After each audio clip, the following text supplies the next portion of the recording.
In Demon Slayer, Tanjiro gained access to the legendary sun breathing through the Kamado family's ancestral memories, making him one of the most powerful Demon Slayers in history. But what if Tanjiro didn't just rely on the Hinokami Kagura, and used Sumiyoshi Kamado's memories to develop something completely different? In today's video, we'll explore what would happen to the Demon Slayer story if Tanjiro created galaxy breathing, a style that combines the brightness of the sun, the mystery of the moon, and the power of the cosmos itself. Now before we dive into the story changes, let's establish what stays the same.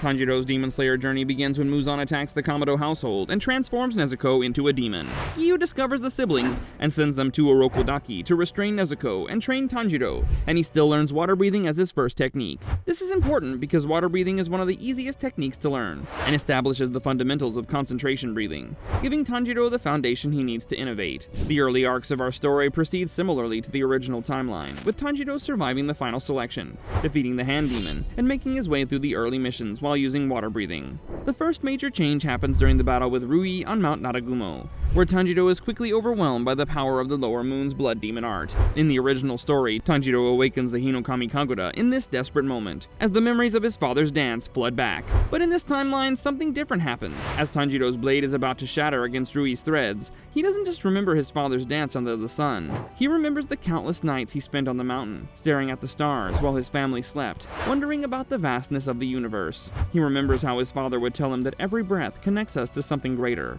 that the sun is just one star among countless billions. You see, only Yorichi was able to perform pure sun breathing. The Hinokami Kagura was just a way of interpreting it that each generation of the Kamado family added their own touches to. In that moment of desperation, Tanjiro's consciousness expands beyond the Hinokami Kagura, and leads him to something his ancestors had been working toward for generations without knowing it. A breathing style that doesn't just mimic the sun's power, but channels the energy of the entire cosmos.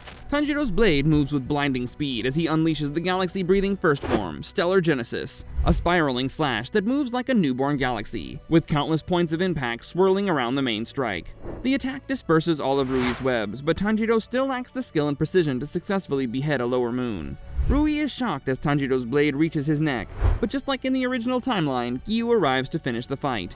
After returning to the Butterfly Mansion, Tanjiro struggles to understand what happened. Unlike water breathing, which required absolute concentration for him to execute the forms correctly, galaxy breathing felt natural. It was almost as if his body was built to move that way, but the raw power of it was still too much for him to handle.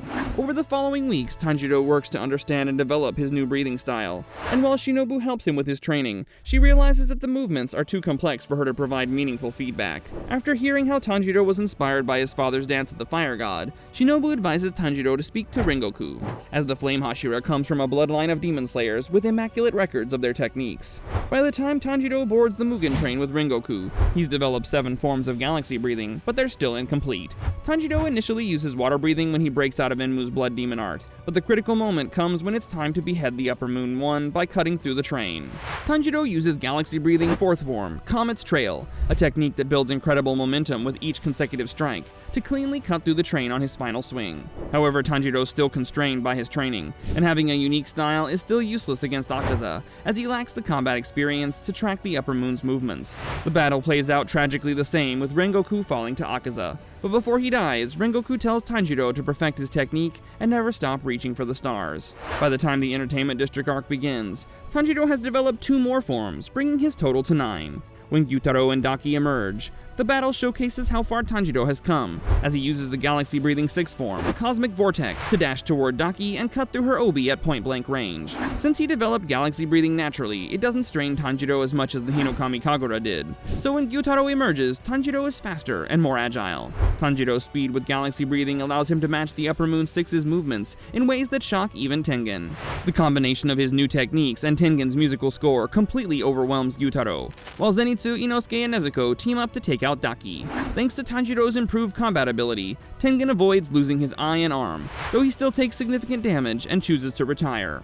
But leading into the Swordsmith Village arc, we face a critical issue. A swordsman can only awaken the Demon Slayer mark if they come into contact with a sun-breathing user who has achieved the mark state. Tanjiro got the mark by being around his father when he performed the Hinokami Kagura, but the other Demon Slayers only awaken their marks by fighting alongside Tanjiro. But if Tanjiro uses galaxy breathing, does it prevent Muichiro and Mitsuri from achieving their Demon Slayer marks in the battle against Gyoko and Hantengu? Chances are, being around Tanjiro will let them access the Demon Slayer mark, as galaxy breathing is not just another derivative style, but an evolution of sun breathing. So during the Swordsmith Village arc, when Tanjiro and Mitsuri face Hantengu, Mitsuri is able to awaken her own mark through exposure to Tanjiro's galaxy breathing.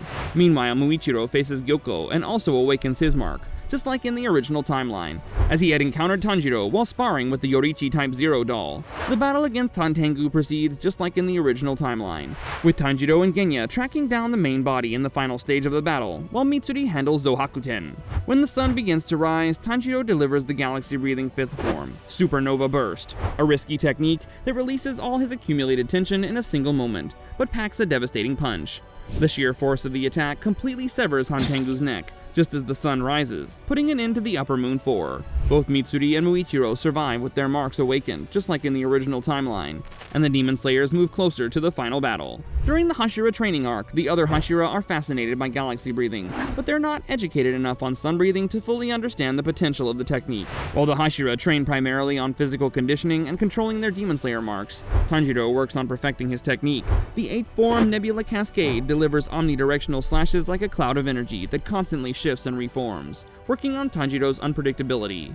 The galaxy-breathing 9th form, Binary Star, aims to overwhelm defenses, delivering 2 simultaneous slashes that rotate around each other like twin stars in a cosmic dance. When Nakime's Blood Demon art activates and the Infinity Castle arc begins, the Demon Slayers enter the battle with Tanjiro and Giyu facing Akaza once again. This rematch is completely different, as Tanjiro now has both his mark and galaxy breathing perfected to 9 forms. When Akaza grabs Tanjiro's sword and tries to break it, he uses the galaxy breathing 7th form, Event Horizon, a technique that uses the flat side of the blade to wrestle and restrain rather than cut. With Akaza trapped in a bind, Giyu rushes in to deliver the killing blow, and the two advance with far fewer injuries than in the original timeline. The battles against the Upper Moons don't change in this timeline, as Tanjiro's galaxy breathing has no major impact on other Hashira. Zenitsu still defeats Kaigaku, and Shinobu's sacrifice allows Inosuke and Kanao to defeat Doma. Meanwhile, Genya and Muichiro still fall in the encounter against Kokushibo, but Gyomei and Sanemi barely make it out alive after taking out the Upper Moon 1.